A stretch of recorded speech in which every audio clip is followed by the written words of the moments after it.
Talk with LT, episode 61. This episode's brought to you by StackWap.com. StackWap.com/shop for your SGE merch. This episode's also brought to you by SGE Media. Book your video shoots, photo shoots, wedding shoots, all sorts of photography through SGE Media. How are we getting into it? First thing on the table right now, DaBaby. DaBaby. For me, I feel like DaBaby's been targeted by hip-hop police. A lot of people don't understand or don't believe in what is hip-hop police, but hip-hop police are... For me, it's like when the cops is on you, when 12's on you, when you're hot. You're doing something, you're blowing up. You see this happen to a string of artists. They blow up, they get hot. It seems like police put them in these compromising situations to try their hand at them. And it happens to a lot of prominent artists that come up from the hood, basically. Any hood rapper, any nigga that's representing a certain background gets harassed. We've seen DaBaby calling out the cops in Charlotte for harassing him, and he had evidence in one of his concerts. But recently, it seems like he took the bait on something, and one of his the promoters kind of shortened him some money, and he had an incident that was caught on camera with him like fighting, or allegedly him. I don't even know if it was him. It didn't. I don't even from the video you can't even tell it's him. So I'm not gonna even post the video and react to it. But the video you can't tell it's him in the video. I don't know if it's him. This is still alleged.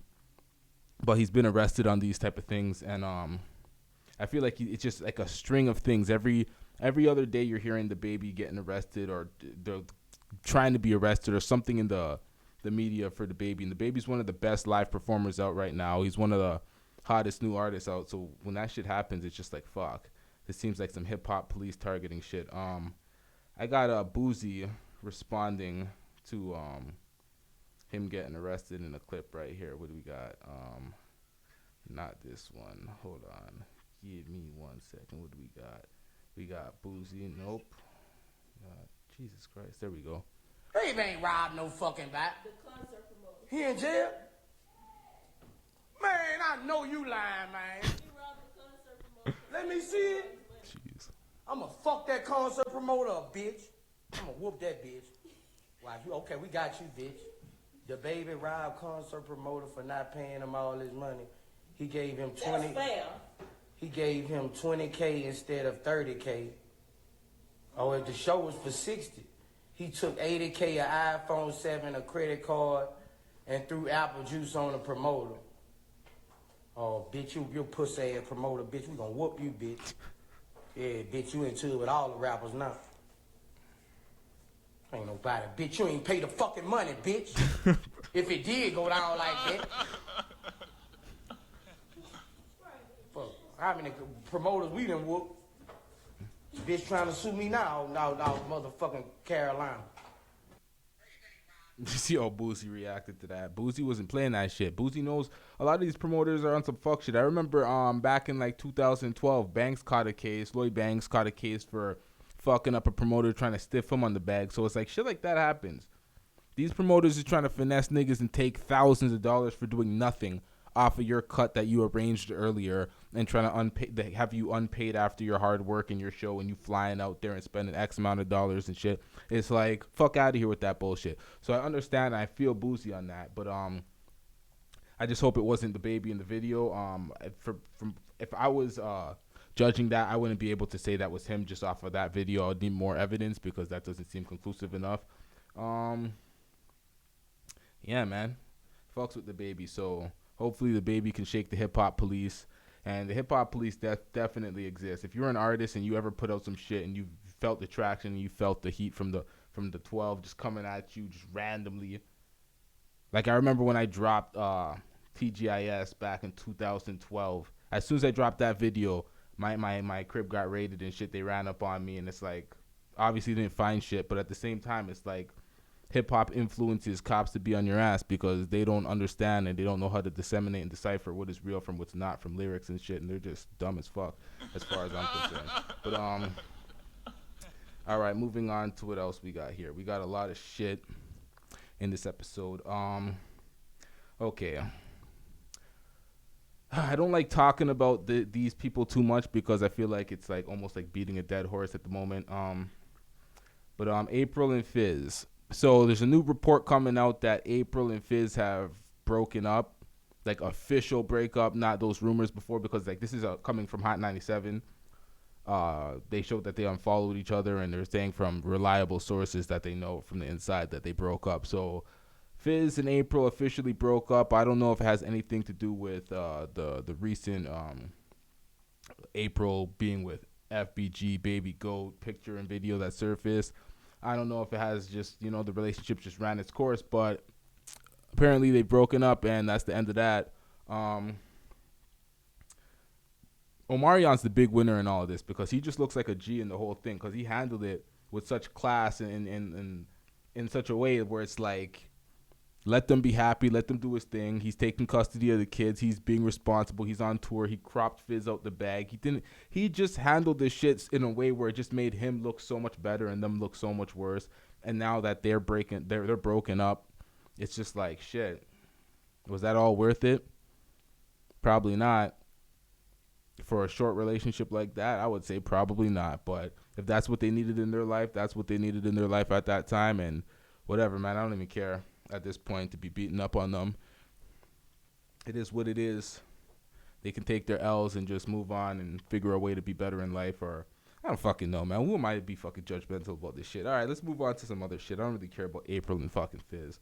Spend too much time on my podcast speaking about these people anyway from this love and hip hop shit. But it was interesting, and it was a topic of discussion for a while. So I'm not going to completely shit on my interest in reporting on them. But at the same time, it's like, I'm kind of over it now, and they're broken up, so clearly they're over it. What else do we want to get to? 50 and French. Okay. 50 recently clowned French for buying a used Bugatti. It's like, you clown a man for buying a used Bugatti?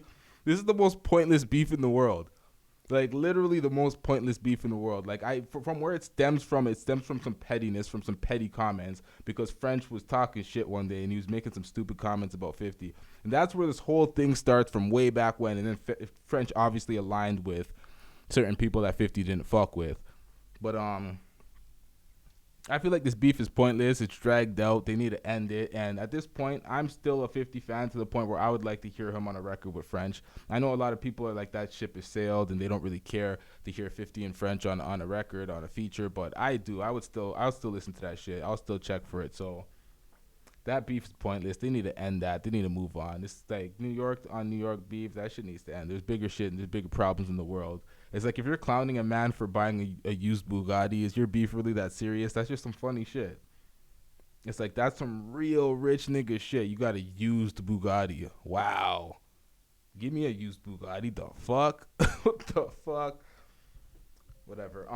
Okay, so, jeez. Am I ever going to talk about myself on my own podcast? Or I have too much topics. I have too much topics of discussion and too many things to give my opinion on in this episode. But I guess maybe next episode I'll talk about my progressions and me moving forward. But back on the topics, we got Antonio Brown. Okay, Antonio Brown, man, what the fuck is wrong with this motherfucker? Like, really and truly, like, get on an NFL roster, run some routes, catch some passes. You were having the most, like, the insane stats, the most insane career up until the point where he fell out of him and Ben Roethlisberger and the whole. From that point on to the Raiders, to the Patriots, like, Antonio Brown has been on a downhill spiral.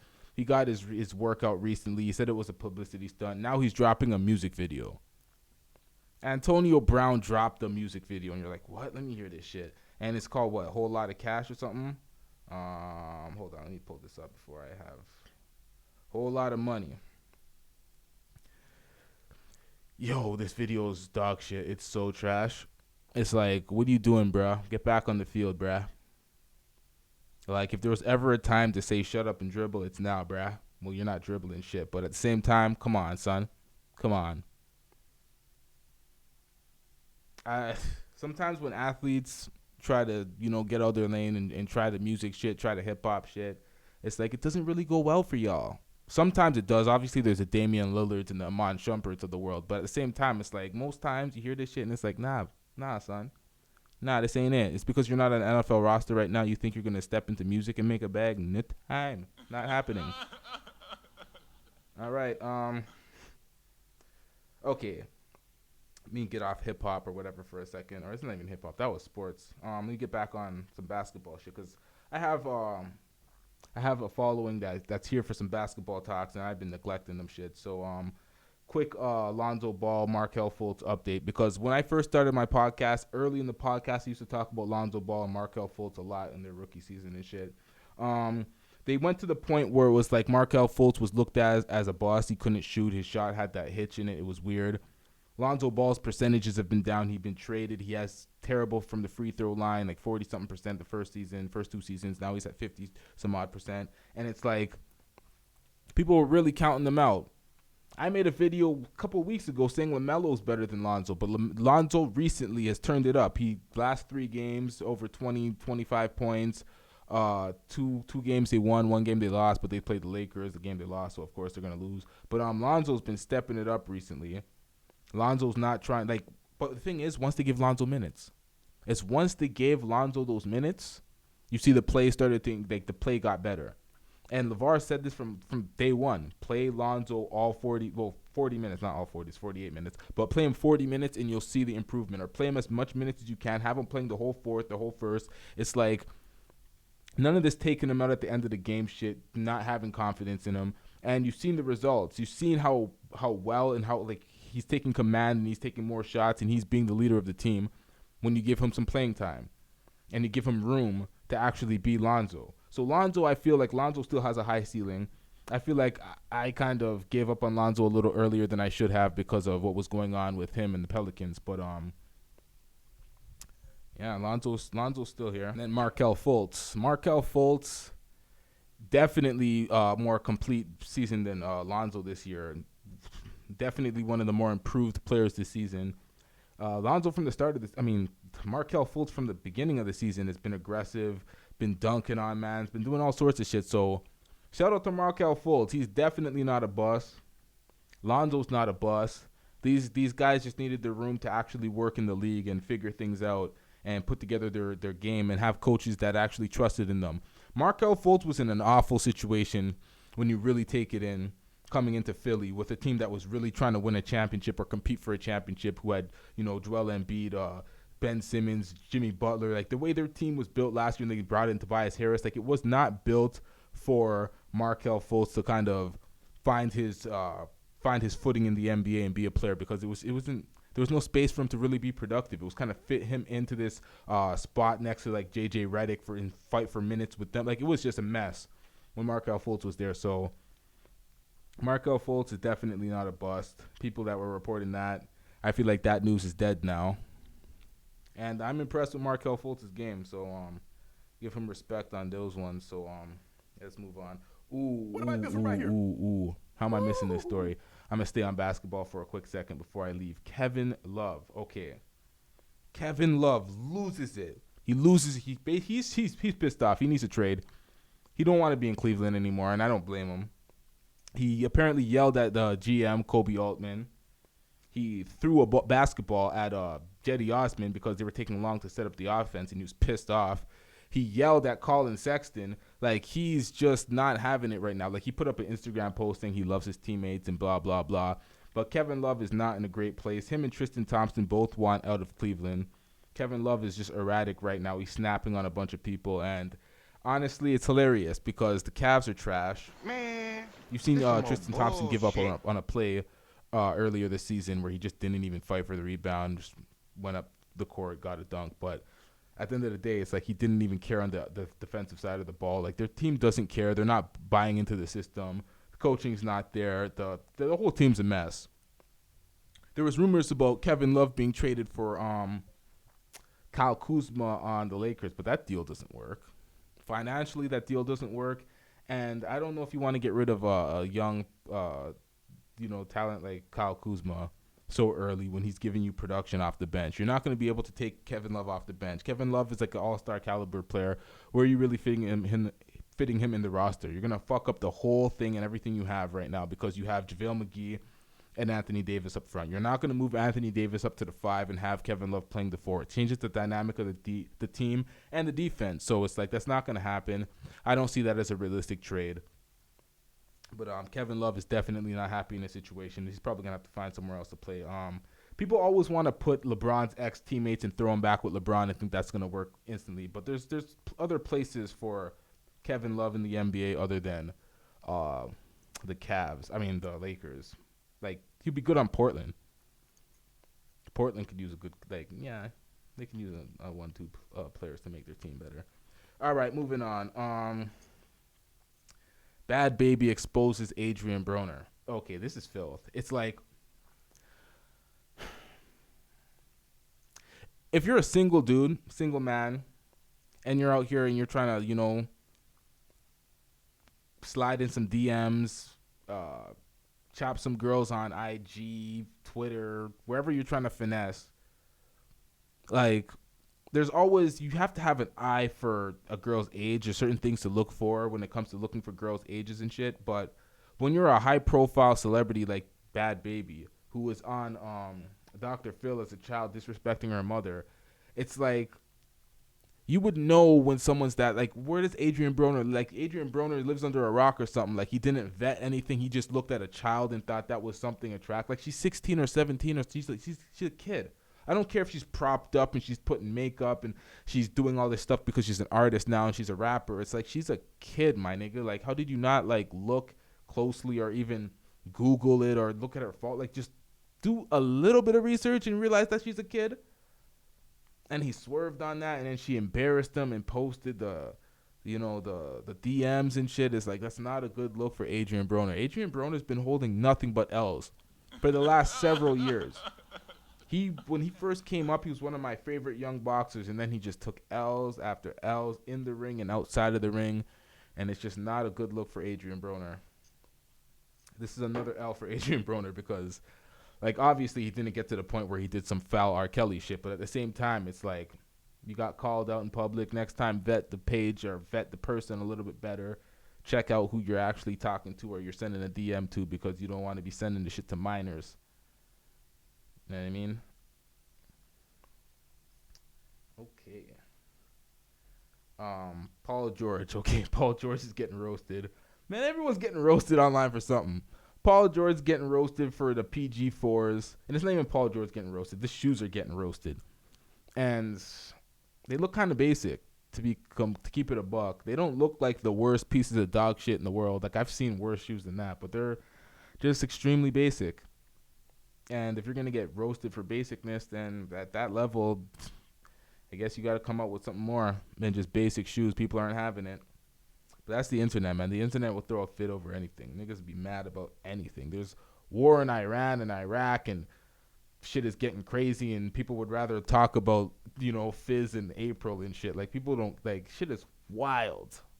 Shit is wild. Like, when the war first got announced and shit started, like, the U.S. Embassy was under attack and everything. People weren't on a serious tone on Twitter. Everyone was joking. Everyone was sending memes until they started seeing people actually dying. And they're like, oh, this is my friend. I know this person. This is X, Y, and Z from, A, B, and C.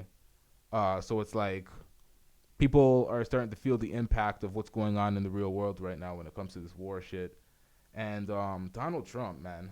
Donald Trump was like the biggest hypocrite because he said when President Obama was in office that he would start a war. And let me just play the video of Donald Trump eating his own words and basically projecting. Hold on. I started it too early. Let me play this shit. Our president will start a war with Iran because he has absolutely no ability to negotiate. He's weak and he's ineffective. We have a real problem in the White House. So I believe that he will attack Iran sometime prior to the election because he thinks that's the only way he can get elected. Isn't it pathetic? Yo, isn't it pathetic? And it's like you're talking about yourself from, 9 years into the past, projecting that this will happen to Obama and this is what he will do. And this is precisely what you ended up doing, Trump. I don't know if the U.S. started the war because the first report I heard was Iran making attacks on the U.S. embassy. But nonetheless, something in their debate, their conversations and their whatever the hell they were doing in their relations with Iran and Iraq, something went wrong. Something they took the wrong turn, the wrong step somewhere, and it ended up in this shit. I have pages on pages of facts and articles going into this war. I'm not going to get into it now. I'm going to do a little more research, come back, and do an in-depth breakdown of what the fuck is going on. Because at the end of the day, the podcast isn't just for bullshit. You got to you got to be aware of what's going on in the world to protect yourself and move forward, because shit's getting real. Like, not just the, like, I don't know, man. You gotta be into world affairs. You gotta take in this shit. This shit actually, like, the policies and the politics that happen overseas and the things that happen overseas and the wars that happen overseas affect your politics and affect your policies at home and what the direction your country takes and everything. Like, it's just, it gets really messy when the war gets into it. So you have to take account for these things, especially financially when it comes to the government spending. You're not going to get a lot of government spending and a lot of initiative that you want in your programs and in your community when the government's spending all their money on war constantly. And you don't want to end up getting drafted. Everyone's making these draft jokes on Twitter, but it's like no one wants to get drafted. No one wants to really go to war. When people make jokes about this shit, it's like it's funny and shit, but nobody really wants to step in those battlefields and, you know, fight for their country, because that's why you respect the troops so much and people have so much honor for the troops, because they're fighting for their freedom and, you know, your civil liberties. It's fucked up. Let's get off all this war shit. Back to the fuck shit. Drake interview. Okay, what do I gotta say about Drake? I'm always like extra nice to Drake and friendly to Drake when I respond or report on Drake on the podcast. Drake's done a lot for Toronto, done a lot for the city, so not gonna sprinkle any hate on Drake's name. But Drake actually comes across a little too safe in his interviews. Eminem does the same shit too. A lot of the bigger artists do that same shit where they control the narrative of the interview. Like Eminem will go on Sway, one of his employees, and actually have his whole interview there, where it's like he's not going to be asked any question. He's not going to be addressed in a certain way. Drake controlled the same thing. He was on the Rap Radar podcast, but he had the footage. It was uploaded on Drake's page. Drake had final edit. Drake had control of the cameras and everything. Those guys were just merely interviewing him. Which, if Drake went on Vlad TV, he's not getting the footage and shit. Monique tried that shit. Monique tried to get the footage and Vlad wasn't with it. She tried to control the narrative and be like, this is mine and this is my shit, and wouldn't allow Vlad to release the stuff because of some bullshit. That's why you got to sign waivers when you do interviews. But Monique tried that shit, wasn't popping on Vlad. You can't do that shit to the Breakfast Club, even if he cultivates a relationship. I would just like Drake, Eminem, and others to actually do real interviews when you're doing an interview. Don't control the narrative and put it on your platform. If it's on your platform, just do the interview on your podcast or speak on your podcast or something. But if you're going to do that and try to make it look like it's something else, because I don't know, man. I felt like they did a good job of interviewing Drake. They asked the questions we wanted to hear. But when it comes to final cut and editing and all the shit that goes behind it, like someone that edits the stuff, I know how like things get cut out when certain people want to do things. But if you have creative control, there's definitely going to be a lot of things cut out in your favor or working for your favor. So I would rather them do real interviews. But that's not my biggest beef with the whole interview. I just feel like Drake, when it came to the Pusha T thing, should have never gave up. I feel like Pusha, that he said, he admitted that he lost the beef against Pusha T. But for the reasons he admitted that he lost to Pusha T, it was like, yeah, of course, exposing your son and everything was big on social media and it was big on the internet for the time being. But so was the exposing the fact that you didn't pen your own shit in the whole Quentin Miller thing. If anything, I would have felt like that would have buried someone way worse. But Drake came back and he responded with diss tracks that back-to-back shit shook up the whole shit. Meek Mill had no response for that. And he won that beef with a way more damaging blow than someone exposing the fact that you have a newborn child that you haven't told the world about. I feel like Drake could have easily spun that off. Been like, it's not the world's business. We ain't there for that yet. We're doing X, Y, and Z. I'm a father. I'm in my... He could have spun that off. He didn't even have to focus on that. He didn't even have to explain that. He could have just dissed him back or did some shit that he did with back-to-back and try to, like... I don't know. He didn't have to take the L in that beef. And admitting it just solidified it, and then Pusha T went on Joe Budden's podcast and did a real interview where there was complete transparency and shit. And they could ask him whatever the fuck they wanted. And then Drake did his little safe thing and did his, like, that was a bad look. He should have actually went back at Pusha with bars. Never gave up on that beef. Could have lost that little battle in the war and still won the war. But I guess he's still playing the war. I guess he's still playing chess with Pusha and shit. But I don't think that was the best look. And then I don't know. I don't think that was the best look. But nonetheless, Drake's getting his shit popping on his page. He knows how to keep the money on his page, which is good for him. But as a creator, as an interviewer, as whatever the hell Rap Radar wants, podcast, whatever, you got to keep your own content. You got to do the things that Vlad does or Adam 22 or these creators that keep their own content. Because controller, in Joe Budden as well, ownership and control is the major thing.